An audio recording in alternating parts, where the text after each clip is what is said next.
Hello, welcome to my very first episode on art review, art and meaning, and today I want to talk about seeing and art. Sometimes I wonder how often we really see anything anymore. Like, thinking about it, how many times have you walked past the same tree or the same building on your way to work, and then one day, out of nowhere, you notice the way light hits it, and it feels completely different, completely new. I just had that feeling yesterday when I was on my way to my office early morning. I suddenly felt something different strangely came to me. I saw the light shining through the leaves, the trees, and the ceiling roof of the building. That feel, although I walk through that path to the office every morning, but yesterday it was different. I could feel something. That means that what we see is not just what we see. What we see can be something from the feeling, from the mood, from the state of mind at that time.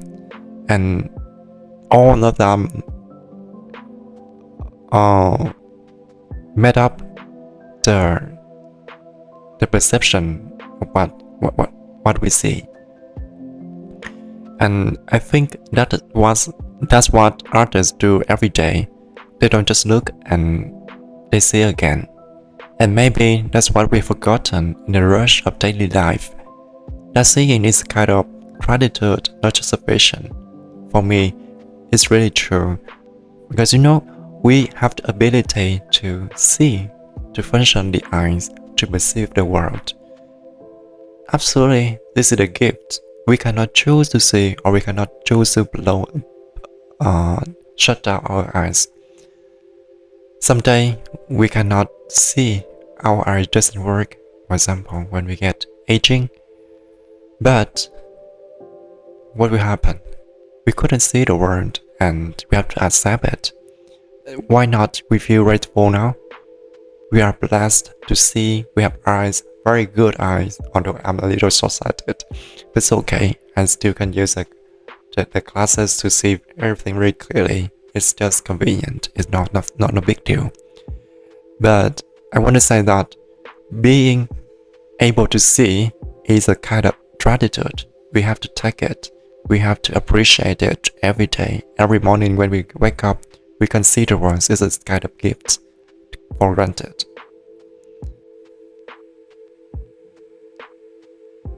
Okay, let's talk about the art of seeing.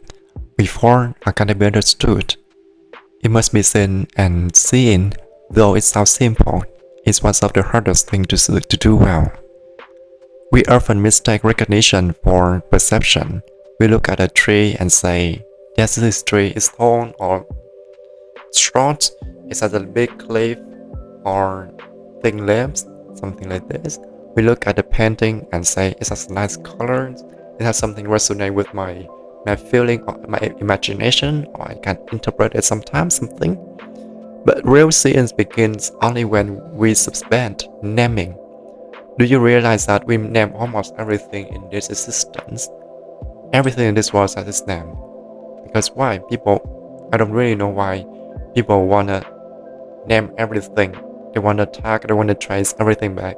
I'm just afraid. I'm just thinking that, people are afraid of being lost or losing something. That's why they try to name it. And when we forgot what we think we know and allow the world to introduce it again. John Berger, in Ways of Seeing, wrote that the relation between what we see and what we know is never settled. Every art of seeing is filtered through memory, culture, and expectation. A medieval monk gazing at the crucifix saw salvation. A modern curator may see some compositions and pigment aged on wood. The image doesn't change, but human, we do. Artwork, therefore, is not a static object, but a mirror held up to each era's eyes. The earliest artists know this instinctively. Step into the Chauvet Cave in France, and you meet a mind from 30,000 years ago, tracing the contours of burning horses and roaring lions with flickering firelight. These painters weren't decorating walls, they were learning to see motion itself. In the dark, guided by flame, they discovered that a few curved lines could resurrect a living world, seeing become an art of creation. When I was preparing these documents, review documents, I got to know the painting of Lion's panel in Chauvet Cave, and it's very amazing. I couldn't believe that people found the way to do it, to make it, to turn the cave, dark cave with a very minimal tools back then to make an art for our generation right now to see, to understand the history, the story. That's really amazing. I couldn't imagine how people can have that enthusiasm to do this back then. It's really genuine. I would say that this is the huge and genuine love for art. And centuries later, in ancient Greece, philosophers began to ask what vision really was. Plato distorted it. He thought the visible world deceived us, mere shadows on a cave wall. But his student Aristotle disagreed. He believed knowledge began with the senses. Between them drew a long tension that still defines art. Do we trust what we see, or do we search for what lies behind it? During the Renaissance, that question exploded into paint. Giotto and later Masaccio gave space depth. Suddenly, sense occupied air rather than gold backgrounds. When Filippo Brunelleschi demonstrated linear perspective around 1420, he didn't just invent a technique, he reinvented reality. To paint meant to construct vision mathematically. Ormati called a painting a window open to the world. The viewer standing before it became both witnesses and participants in a shared illusion. Seeing had become architecture for the eyes. Yet, each revolution in art has also been a revolt against how people was taught to see. In Baroque, Caravaggio hurled light like a thunder. The Calling of Saint Matthew, 1599, trenches a dingy tanver in the divine spotlight, making ordinary men glow with certain destiny. The judge saw theology, Caravaggio saw humanity eliminated, both literally and morally, by light. Seeing was no longer passive, it was judgment itself. By the 19th century, the camera arrived and quietly stole painting's monopoly on resemblance. The Impressionists, liberated from accuracy, began to paint perception itself. Monet Impression Sunrise 1872, that foggy orange blur that named a movement, isn't about a board lever. It's about the instability of sight. What you see depends on light, time, and feeling. The subject is old, seeing becomes the subject. When I look at the painting Sunrise at Monet, it reminded me that recall my memory when I was a child. I loved to paint the landscape. I remember that I spent hours or days I could remember that it was around 8 hours without eating or drinking anything. I would indulge myself in painting the paddy field in the backyard behind my house. I remember that I was totally indulged in painting. And yes, also the orange, because this orange of the sun reminded me the orange, the yellow, the middle of the sunset in the metaphor battlefield in Mekong Delta in Vietnam, because I was born in Vietnam, and it was amazing. And been a long time, many years, I think over 20 years until now, I couldn't found the enthusiasm, the interest, the passion for paintings when I was young. And painting back then for me was just like indulgence into something that I just want to capture. The things I see I capture from the reality was not in the painting. Because in the painting has more things of my feeling, of my memory, of my imaginations. Although the battlefield was a little not that in shape and curvy life, but I put it in the very soft way and curvy of the rice, the patty, like the wind went through it and it has some kind of curving and waving, something like this. And it's a hand imagination and a feeling of the soul of a painter. I could say that I was a young painter back then. And I try to glue the soul into the painting, into each brushes. And when I see the picture of sunrise, the painting of sunrise, I totally resonate with myself, with my memory back then. The 20th century cracked vision even further. Cubism fermented. Surrealism trimmed. Abstract expressionism exploded. Picasso les Demoiselles d'Avignon. Yes, I tried to pronounce the French. It's very hard for me. 1907 was not merely a group of women with 5 simultaneous viewpoints wrestling on one canvas. Vision was no longer obeyed to eyes objects. It obeyed the mind's anxiety. After the world, painters like Mark Rothko and Jackson Pollock made vision inward.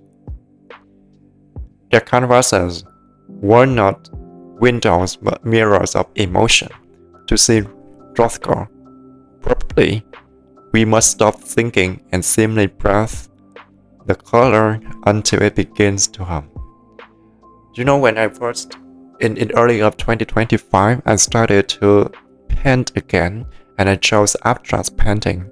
And I had a good friend, he suggested me to see some paintings for Jackson Pollock, to learn to get some experience. Maybe it's not experience, to get some inspiration from Pollock for my abstract paintings.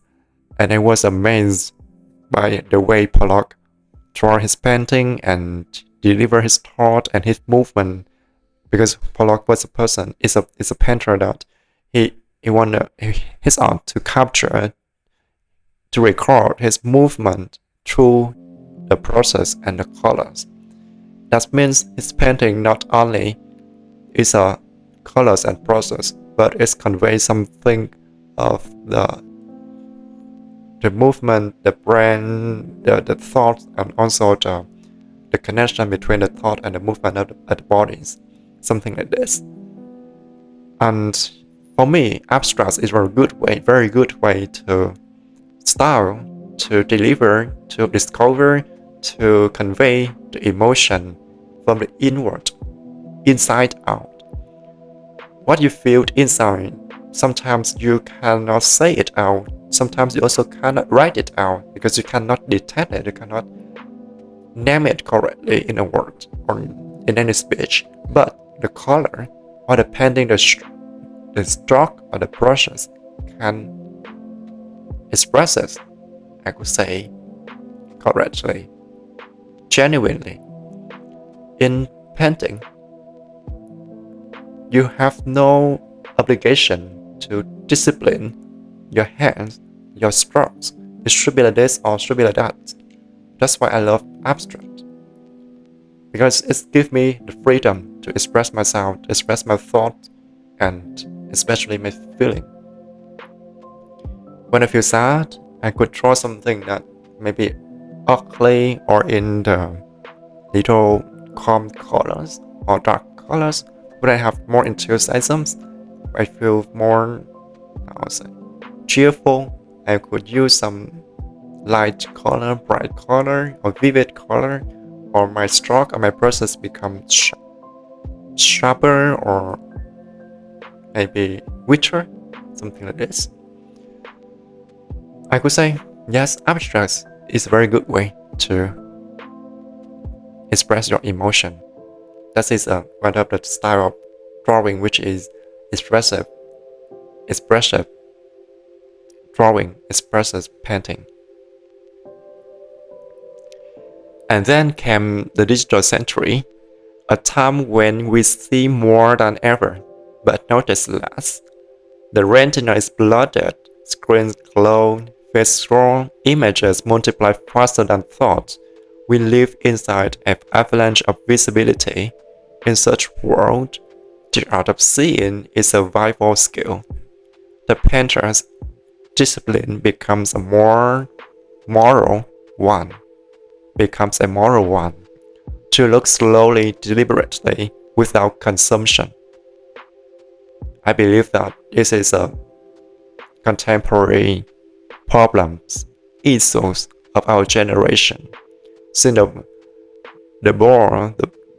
the given born of social media, Instagram, TikTok, Facebook, or even YouTube Short, also cause people with a fatigue of visibility.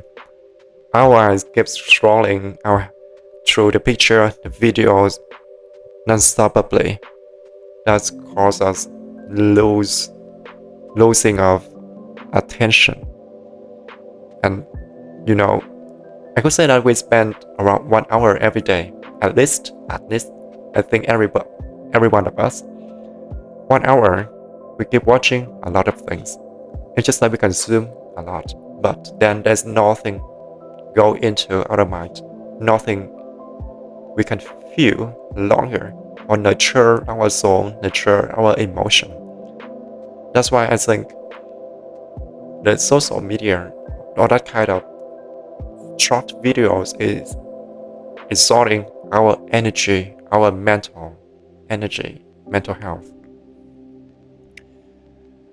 And consider the photographer Hiroshi Sugimoto seascape series.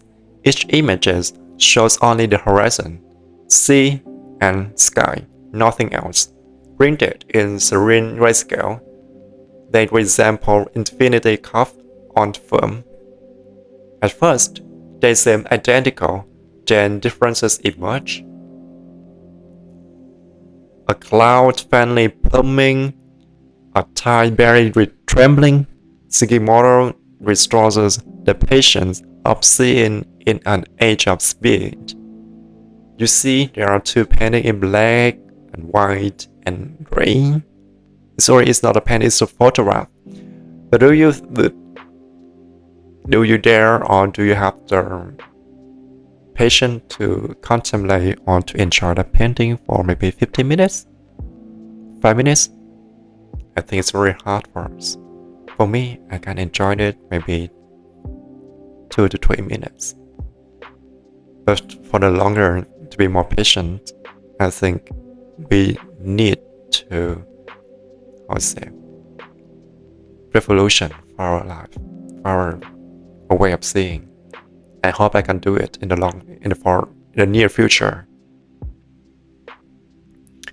Or think of Olafur Eliasson installation like the Weather Project in 2003 in Tate Modern, where a vast artificial sun filled the turbine home. Visitors lay on the floor, bathed in orange mist, gazing upward as if rediscovering daylight. The artwork wasn't the sun, it was collective art of looking, strangers unified by wonder. Seeing then is not only optical but ethical. Philosopher Emmanuel Levinas argued that the face of others calls us to responsibility. To truly see any other person is to acknowledge their humanity. That's why artists like Curry James Marshall paint black life with monumental grace to correct centuries of invisibility. In a sense, every artwork becomes a negotiation of visibility: who is allowed to be seen and how. Even politics has its artistic upside. Propaganda thrives on controlling what people see. Protest art thrives on reclaiming it. Pansky stands on walls. Pansky stands on walls. Ai Weiwei, I think this is a Chinese painter, installation of surveillance cameras carved in marble, and Ukrainian murals painted over pumped buildings.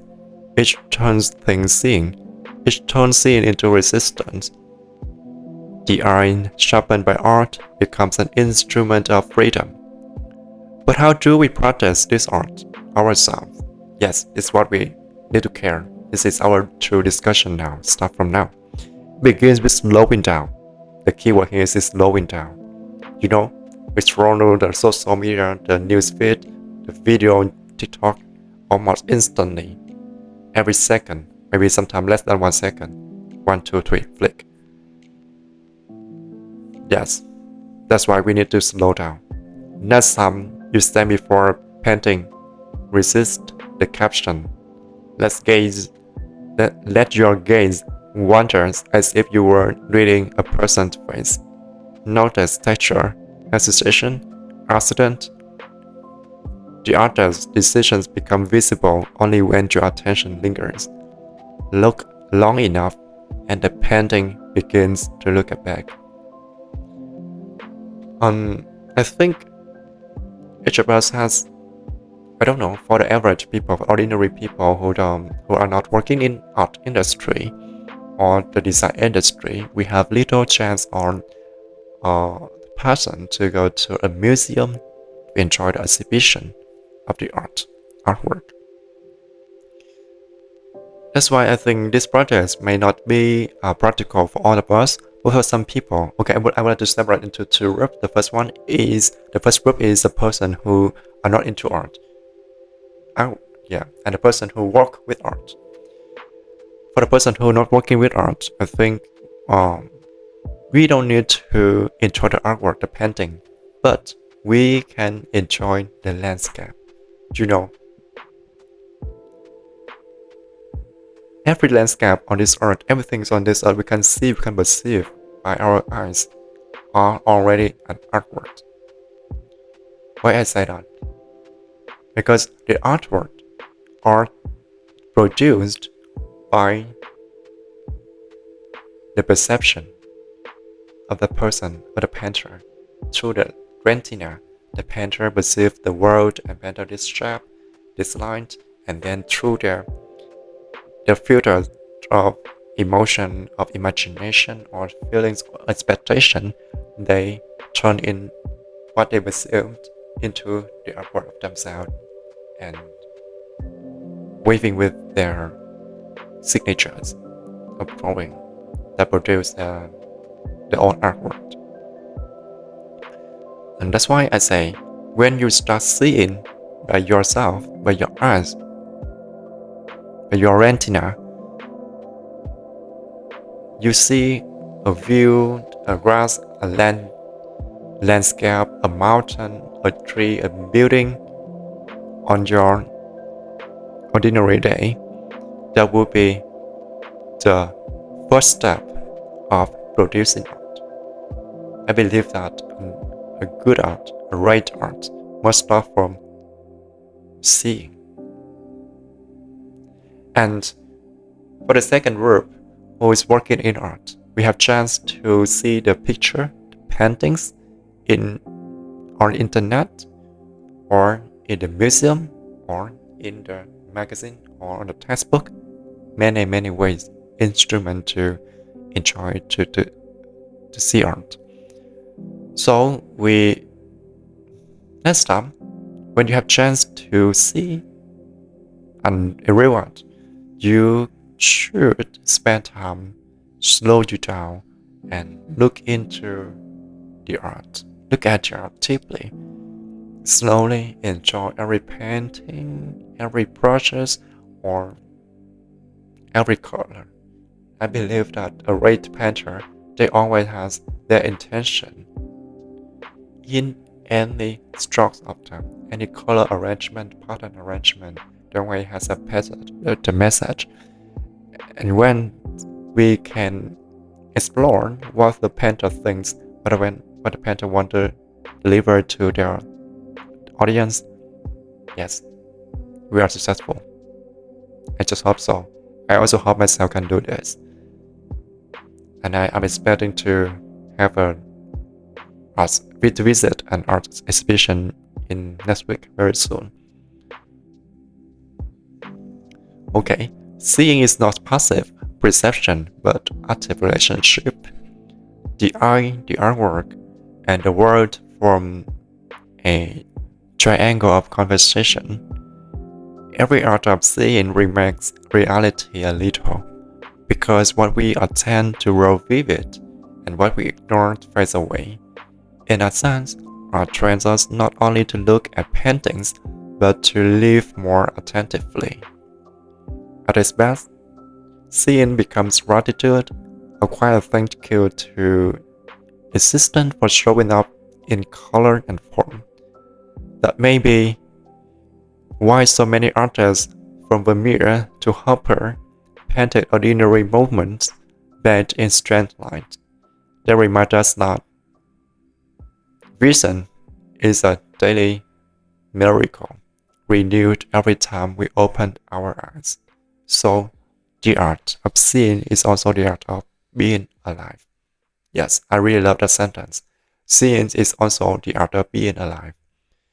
This is also the practice, the philosophy of Zen and Buddhism. I think if we have chance, I would not have chance. I think in some next episode, I don't know when, I will spend time to do some documents about art, being, and Buddhism. There would be the strong and apparent connections between them. And okay, thank you very much for staying with me until now. And I hope you can enjoy, you can learn something, or can get something from my talks, my documents. Actually, I'm just a novice to YouTube, and I try to do something meaningful for myself first, and also for people, because now in the era of digitalization, media, and especially AI, humans face a huge problem of distraction and visibility fatigue. That's why I think art is necessary, crucial, more than ever. And through making this video and the documents, I would like also to recall myself to my childhood interest and my own dream, unfulfilled dream. And I hope I could make it. I could make my dream come true in the near future. Thank you very much, and hope you have a good day, a good night, and see you in the next video. Bye bye.